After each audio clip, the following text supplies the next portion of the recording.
اور کس لیے وہی بھیجتا ہے؟ وہی بھیجنے کا مقصد ہی کیا ہے؟ لِيُنذِرَ يَوْمَ الطَّلَاقِ، تاکہ وہ ڈرائیں بندوں کو یوم الطلاق، طلاق کے دن سے۔ اور یہ طلاق تے کے ساتھ ہے، توئے کے ساتھ نہیں ہے۔ توئے کے ساتھ طلاق تو وہ ہوتی ہے وہ جو ڈائیورس، لیکن یہ طلاق ہے تے کے ساتھ، اس کے معنی ملاقات۔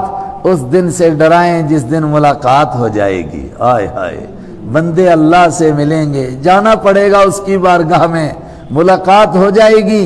اس دن سے ڈرائیں کہ لوگوں تم سمجھ رہے ہو ہم بڑے ہو رہے ہیں، بڑے نہیں ہو رہے ہیں، تم اللہ کی ملاقات کے قریب ہوتے جا رہے ہو، قریب ہوتے جا رہے ہو۔ آدمی کی شادی ہوتی ہے کتنا خوش ہوتا ہے، خوش ہونے کا مقام ہے، ٹھیک ہے، لیکن اس کا مطلب شادی ہو گئی، زندگی کا ایک کام ہو گیا، اس کا مطلب کہ اب اس کے بعد دوسرا نمبر موت کا ہے، پھر ریٹائرمنٹ ہو گئی، اس کا مطلب کہ یہاں سے ریٹائرمنٹ ہوئی ہے، اس کے بعد اب دنیا سے ریٹائرمنٹ کا وقت آ گیا ہے۔ اس کے بعد کیا ہے؟ اس کے بعد اللہ سے ملاقات ہے، اس کے بعد کیا ہے؟ لِيُنذِرَ يَوْمَ الطَّلَاقِ، قرآن کس لیے اترا؟ تاکہ لوگوں کو ڈرائیں اس دن سے جس دن میری اور آپ کی اکیلے اللہ سے ملاقات ہوگی، تنہا تنہا اس کی بارگاہ میں پہنچے گئے، اور اللہ کہے گا کہ تم میری ملاقات کا انکار کرتے تھے، اسی کو بھول گئے تھے۔ یوم ہم بارزون، کیسا منظر ہوگا وہ اللہ سے ملاقات کا؟ یوم، جس دن ہم بارزون، وہ کھلے میدان میں سامنے آئیں گے۔ یوم، جس دن ہم بارزون، وہ کھل کر کے ایک کھلے ہوئے میدان میں سامنے آئیں گے، اکیلے آئیں گے، آمنے سامنے، کوئی مددگار نہیں، کوئی ساتھی نہیں، کوئی دائیں بائیں حمایت کرنے والا نہیں۔ اور کیسے آئیں گے؟ لا یخفی علی اللہ منہم شیء، لا یخفی، نہیں چھپے گی، علی اللہ، اللہ کے سامنے، منہم، ان میں سے شیء، کوئی چیز بھی۔ کوئی چیز چھپنے کا مطلب ایک تو کوئی بندہ نہیں چھپ سکے گا، وہ کہے جی جب عدالت کا وقت آئے گا بلایا جائے گا چلو عدالت میں کہیں قبر کے کونے میں چھپ جاؤں گا، کوئی نہیں چھپ سکتا ہے۔ دوسرا کیا؟ آدمی اپنی کسی بات کو چھپانا چاہے اللہ سے کہ چلو بڑے بڑے کچھ جرم کیے ہیں جس کا کسی کو پتہ نہیں چلا، یہاں چھپ جائیں، نہیں، یہ دن ہی کیسا ہے، اس کا نام ہے یوم تبلی السرائر، راز اوٹ ہونے کا دن۔ اس کا مطلب یہ الحاق کا، ساری حقیقتوں کے ظاہر ہونے کا دن۔ آج نہیں چھپ سکتا ہے، سب کچھ سامنے آئے گا۔ اور بس اوقات آدمی کیا چاہے گا کہ میرے راز میرے دوستوں کے سامنے نہ آئے، چاہے مجھ کو جہنم کے بیچ میں ڈال دیا جائے۔ اللہ اکبر۔ یوم ہم، جس دن وہ بارزون، سامنے ہو کر آئیں گے اللہ کے، لا یخفا، نہیں چھپے گی، علی اللہ، اللہ سے، اللہ کے مقابلے، منہم، ان میں سے شیء، کوئی چیز بھی نہیں چھپے گی، کوئی چیز چھپا سکیں گے نہیں، اور سب موجود ہوں گے۔ تو پھر فرعون بھی، قارون بھی، نمرود بھی، اس دور کے فرعون بھی، آج کے فرعون بھی، اور قیامت تک فرعون، ہر دور میں فرعون ہوتے رہیں گے۔ اور ایک روایت میں فرمایا ہر دور کے لیے فرعون بھی ہوگا اور اس کے لیے موسیٰ بھی اللہ پیدا کرتا رہے گا۔ تو ہر ایک فرعون بھی موجود ہوگا۔ پھر کیا ہوگا؟ ایک عجیب اعلان ہوگا، لمن الملک اليوم، آج کس کی بادشاہی ہے؟ ہائے ہائے، لمن الملک اليوم، آج کس کی بادشاہی؟ لمن، کس کی ہے؟ الیوم، آج، الملک، بادشاہی کس کی ہے بتاؤ؟ کون جواب دے سکتا ہے؟ خاموش، سب کے گلے خشک ہو جائیں گے، حلق سوکھ گئے۔ کون جواب دے سکتا ہے میری بادشاہی ہے؟ کون بول سکتا ہے آج؟ پھر ساری کائنات میں سناٹا چھا جائے گا، پھر اللہ کی طرف سے جواب آئے گا اور ہر ذرہ جواب دے رہا ہوگا، للہ الواحد القہار، للہ، ایک اللہ کی ہے، الواحد، جو اکیلا ہے، القہار، جو سب پر غالب ہے۔ آج تنہا اس کی بادشاہی، کہاں کھڑے ہو؟ کدھر ہو تم؟ اللہ اکبر۔ اللہ کے سامنے پیش ہونا، ہر آدمی 30 مار خان، کچھ نہ ہو تو کم سے کم اپنے گاؤں کا مکھیا بنا ہوا، اپنے محلے کا، کوئی نہ ہو تو اپنے گھر ہی کا چودھری بنا ہوا، لیڈر بنا ہوا، بادشاہ بنا ہوا۔ ہر ایک کو سوچنا چاہیے اللہ کی عدالت میں جانا ہے جہاں یہی اعلان ہوگا، آج کس کی بادشاہی ہے؟ سب بنے تھے شیر مار خان، ہیں شیر خان، ہاں کیا نام ہے؟ کہتا گیدڑ خان۔ کیوں؟ کہا پھنس چکا ہوں، اب نہیں کہہ سکتا ہوں شیر خان۔ میرے جاننے کی بات ہے، میرے سامنے پوچھا کیا نام؟ کہا گیدڑ خان۔ کہا نہیں، تیرا نام تو کاغذوں میں شیر خان ہے۔ کہا وہ دور چلا گیا، اب نہیں رہا میں شیر خان۔ لمن الملک اليوم، آج کس کی بادشاہی ہے؟ للہ، اللہ کی ہے، الواحد جو اکیلا ہے، القہار جو سب پر غالب ہے۔ اب کیا ہوگا؟ کہا وہ اللہ فیصلہ کرے گا، کوئی غیر اللہ یہاں فیصلہ نہیں کر رہا ہے۔ الیوم، آج، تجزا، بدلہ دیا جائے گا، کل نفس، ہر جان کو، بما کسبت، جو اس نے کمائی کی۔ اور یہ بھی کب ہیں؟ وہ تفصیل حدیث میں دیکھے نا، حضرت رسول اکرم صلی اللہ علیہ وسلم فرماتے ہیں ایک مرتبہ سور پھونکا گیا، سب کے سب زندہ ہوئے، اعلان ہوا ہلم الی عدالت ربکم الی قضاء ربکم، چلو اپنے رب کی عدالت میں، اپنے رب کے فیصلے کے لیے سب دوڑے، رب کی عدالت میں پیش ہو گئے تو کیا فیصلہ شروع ہو جائے گا؟ کہا نہیں، لوگوں کو ایسا لگے گا جیسے 50,000 سال گزر گئے۔ یہ تو قرآن نے کہا اس دن ایک دن 50,000 سال کا، اور سورہ الف لام میم سجدہ میں 1000 سال کا، مطلب کسی کو لگے گا 50,000 سال کا اور کسی کو 1000 سال کا۔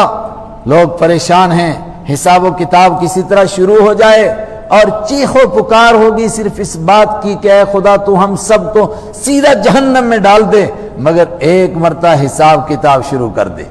یہ جہنم میں ڈالنے کی بات کیوں کہیں گے؟ ہر موڑ کے اوپر آدمی کو ایسی پریشانیاں آتی ہیں، وہ سوچتا ہے یہ نکلے تو اگلی کو خود دیکھ لوں گا۔ موت کے وقت میں آدمی زندگی سے پریشان ہوتا ہے، کہتا ہے موت آئے مر جاؤں، جان چھوٹے، اور جب موت آتی ہے تو پھر زندگی کو بھول جاتا ہے۔ پھر برزخ کے زمانے میں جو سزا ملتی ہے تو وہ سوچتا ہے موت میں کیا ہوا۔ اس کے بعد محشر کے میدان کو دیکھ کر برزخ کی دنیا کو کیا کہے گا وہ؟ جیسے میں سویا ہوا تھا، کسی نے مجھے جگا دیا۔ اور برزخ کے زمانے میں اتنی پریشانیاں، سوچتے ہیں کہ کسی طرح فیصلہ ہو جائے، اور پھر سارے لوگ آدم علیہ السلام کے پاس اور پھر نوح علیہ السلام کے پاس، وہ روایت آپ کے ذہن میں ہوگی، اور ہر ایک کہتا جائے گا کہ یہ کام میں نہیں کر سکتا ہوں۔ آخر میں حضرت عیسیٰ علیہ السلام کے پاس آئیں گے اور عیسیٰ علیہ السلام کہیں گے کہ آج اگر خدا کے ہاں سفارش ہو کہ حساب کتاب شروع ہو جائے، وہ کوئی دوسرا کر ہی نہیں سکتا، وہ صرف حضرت رحمت عالم صلی اللہ علیہ وسلم کر سکتے ہیں۔ بخاری کی حدیث ہے، ان سے پوچھا جائے گا کیوں؟ کہا وہ تنہا ایسے ہیں جن کے لیے اللہ نے فرمایا یغفر اللہ لک ما تقدم من ذنبک وما تأخر، آپ کی خطا ہو ہی نہیں سکتی، لیکن اگر پچھلی ہے تو وہ بھی معاف، اور اگر آئندہ کوئی ہو جائے تو وہ بھی معاف۔ حضرت عیسیٰ علیہ السلام فرمائیں گے کہ آپ کے لیے یہ مزدہ ہے، یہ خوشخبری ہے کہ اگر خطا ہو جائے تب بھی معاف، اگر یہاں کوئی گستاخی ہو گئی ہم سے تو کیا ہوگا؟ ہاں اگر آپ سے پہلے کہہ دیا کہ آپ کے لیے ہے ہی معاف، تاکہ آپ کو ذرا بھی جھجک نہ ہو کہ کہیں میرے سے کوئی گستاخی اگر بالفرض ہو جائے، ہو نہیں سکتی ہے، لیکن پہلے کہہ دیا گیا معاف، فرمایا آپ ہی پھر اٹھیں گے۔ اور آپ فرماتے ہیں پھر میں سجدہ کروں گا، اللہ میرے دل میں ڈالے گا، اس وقت میں کیا کیا اللہ کی حمد کروں گا وہ ابھی میں جانتا ہی نہیں ہوں، میں ایسی حمد کروں گا کہ اللہ کو ترس آ جائے گا، اور پروردگار فرمائے گا ارفع راسک، تیرے آنسو دیکھے نہیں جاتے، اب سر اٹھا، اشفع تشفع، اب تو سفارش کر، تیری سفارش قبول کی جائے گی، تو کیا کہنا چاہتا ہے؟ تو پھر میں کہوں گا کہ انسانیت کا، کائنات کا حساب کتاب شروع ہو جائے۔ اب حساب کتاب شروع ہوا۔ قرآن کبھی اس طرح بیان کرتا، ہم کو لگتا ہے بس ادھر مرے ادھر قبر میں گئے، 2-4 دن کے بعد محشر لگا، اس کے بعد حساب کتاب ہوا، جنت اور جہنم کا فیصلہ ہو گیا۔ نہیں، اب حساب کتاب شروع ہوا تو پہلا اعلان الیوم تجزا کل نفس بما کسبت، الیوم آج تجزا بدلہ دیا جائے گا، کل نفس ہر ایک جان کو، بما کسبت جو اس نے کمائی کی۔ اور دوسرا اعلان لا ظلم اليوم، ہر آدمی کو اس کی کمائی کا بدلہ ملے گا، آج کوئی ظلم نہیں ہوگا۔ لا ظلم اليوم، آج کوئی ظلم نہیں، کسی پر ظلم نہیں۔ ان اللہ سریع الحساب، بے شک اللہ تعالیٰ جلد حساب لینے والا ہے۔ وَأَنذِرْهُمْ يَوْمَ الْعَازِفَةِ، اب میں نے عرض کیا اس طرح کہ قبر کا ایک زمانہ، محشر کا ایک زمانہ، اور اس کے بعد پتہ نہیں کب حساب کتاب کا نمبر آئے، تو ہمارے ذہن میں بھی آئے گا کہ ابھی تو بڑا زمانہ ہے، ابھی تو قیامت آنے میں بہت بڑا زمانہ ہے۔ تو قیامت تو ان پر آئے گی جو اس وقت میں زندہ ہوں گے۔ میں اور آپ جب موت سے دوچار ہوں گے تو ہماری تو قیامت ہو گئی نا۔ اور پھر قیامت میں کتنے دن رہ گئے ہیں، وقت کتنا رہتا ہے؟ کل کہہ رہے تھے روزے آئے روزے آئے روزے آئے، آج آدھے سے زیادہ چلے گئے اور آدھے سے کم باقی رہ گئے، اس لیے کہا گیا قیامت قریب آ لگی ہے، انذرہم، اے میرے حبیب ڈرائیے ان کو، یوم الآزفہ، قریب آنے والی کے دن سے، وہ گھڑی جو قریب آ لگی ہے، سر پر آ پہنچی ہے، کچھ وقت باقی نہیں بچا ہے، کیا تیاری کی ہے؟ ایک نے آ کر پوچھا آپ سے، صحابہ میں سے، اے اللہ کے حبیب صلی اللہ علیہ وسلم، آپ بتائیے قیامت میں کتنے دن رہ گئے ہیں؟ آپ نے فرمایا کیا تیاری کی تو نے قیامت کی؟ انہوں نے کہا کچھ نہیں، صرف آپ سے محبت کرتا ہوں، اللہ سے محبت کرتا ہوں، کوشش کرتا ہوں کہ جو آپ کام کریں میں بھی وہی کام کروں۔ فرمایا تیرے لیے کافی ہے، تو جس سے محبت کرتا ہے قیامت کے دن اسی کے ساتھ ہوگا۔ اصل تو مسئلہ تیاری کا ہے، کس نے کتنی تیاری کی ہے، اس کے اعتبار سے قیامت قریب آ لگی۔ وَأَنذِرْهُمْ، اور آگاہ کیجئے ان کو، یوم الآزفہ، قریب آنے والی کے دن سے۔ کسی کی عمر 100 سال ہے تو 100 سال کیا گزرتے ہوئے وقت لگتا ہے؟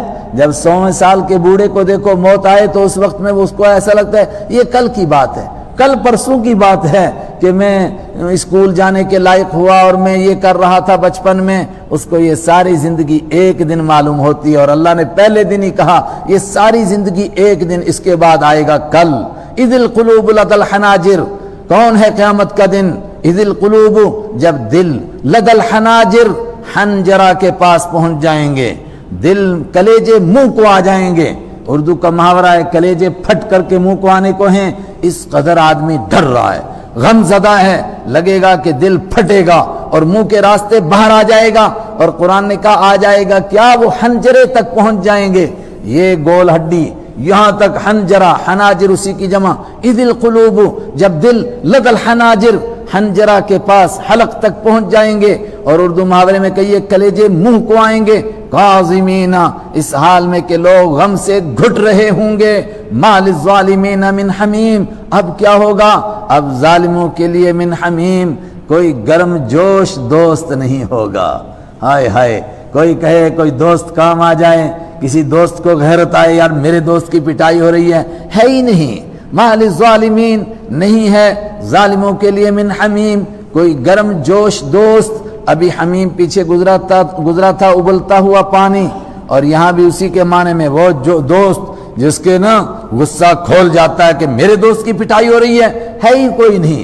ما للظالمین، نہیں ہے ظالموں کے لیے من حمیم، کوئی گرم جوش دوست، ولا شفیع، اور نہیں ہے کوئی سفارشی یطاع، جس کی بات کو مانا جائے، کوئی نہیں جو ظالموں کو چھڑا سکے، ظالموں کے لیے کوئی سفارش کرنے والا نہیں۔